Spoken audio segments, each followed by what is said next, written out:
Over the past decade, Reddit has remained one of the most influential websites in the entire world. The concept behind it is pretty simple. You go onto one of thousands of subreddits and post links that you feel will interest others. These subreddits act like little communities, each of which have different rules and themes. An example of one would be R Gaming, where they talk about games, R Creepy, where they talk about creepy things, and I think you get the point. If you don't like any of the existing groups, you can always make your own, which is one of the greatest parts about the website. While this system has led to a lot of success, it also has had some problems as well. Occasionally, one of these subreddits are banned, and every single time this happens, people become very angry. So today, I would like to share 5 of the most high-profile banned subreddits. So without any further ado, let's begin. First up, we have Fat People Hate, and I think the name is pretty self-explanatory. As I remember it, this one became very popular in a result of the healthy at every size movement, which was pretty popular on Tumblr back in the day, where people claimed that no matter what size you were,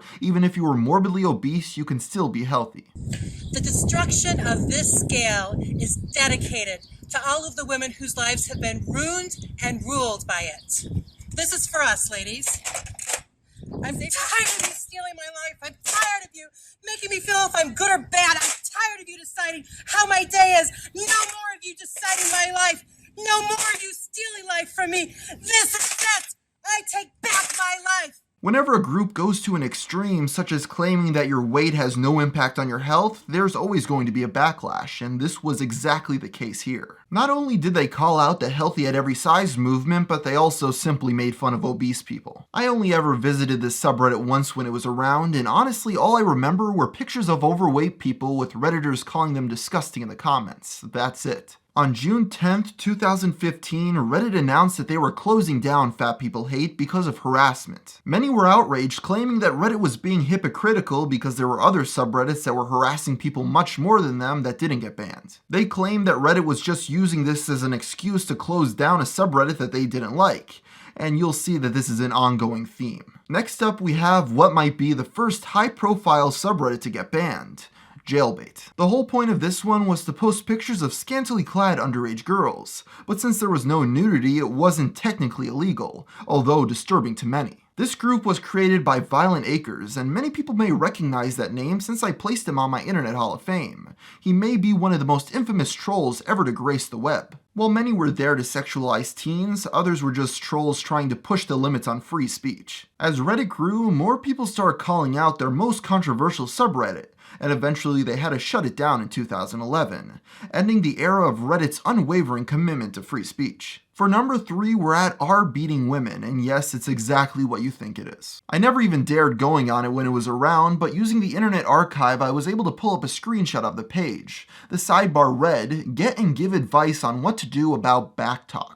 This was another one of those subreddits used mainly to push the limits of free speech, and I really doubt any of its users were actually domestic abusers. So why did this one get banned? Well, in 2014, Reddit accused them of sharing people's personal information, and that seemed to be the last straw. Back in August of 2014, a massive leak of private pictures from celebrities was posted online. Through this, many famous actors and musicians had naked pictures of themselves leaked onto the internet, including Ariana Grande, Kate Upton, and Jennifer Lawrence. Since these pictures were being leaked onto 4chan at such a fast pace, a Redditor decided to start up the fappening to sort through it all. Within hours, this was the hub for the entire leak, with many people going on there to view the pictures as well as to figure out which ones were photoshopped and which ones were real. The people working at Reddit seemed to be really disgusted by this sub, more so than usual, and eventually they shut it down. In an interview at a later date, Jennifer Lawrence was quoted as saying that this was a sex crime, and that people who looked at the pictures should cower in shame.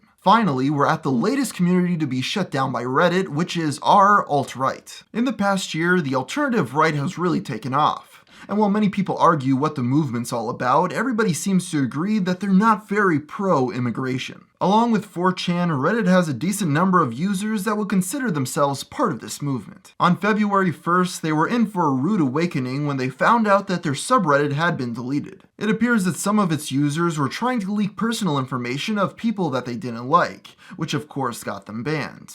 But many argue that this was just an excuse to take down the unpopular group. Whether you feel they were in the right for taking down those subreddits, there's no denying that the website has come quite a long way from its roots of being all about free speech, no matter how unpopular. It might seem like they've gone into a full-out censorship mode, but then you realize that watching people die is still a thing. Hey everybody, and thank you so much for making it to the end of this video. It's really appreciated. As for the question of the day, somebody wants to know if I'll be buying the Nintendo Switch, and the answer to that is not until the Mario game comes out. I was actually pretty eager to get the thing on day one, but then I realized that I wouldn't be able to use my Pro controllers from the Wii U on it, and that me buying the new controllers would cost $80 a pop. And when you realize how expensive that would be, I kind of just want to stick to playing Smash Brothers and Mario Kart on the Wii U for now. So yeah, considering I could just get Breath of the Wild on the Wii U, I'll probably just stick with that for a little bit longer. But if you have skipped a hardware generation for Nintendo consoles, it may be worth buying on day one since you could play the new Zelda game. So anyway, that's about my thoughts on it for now, and until next time, thank you for watching.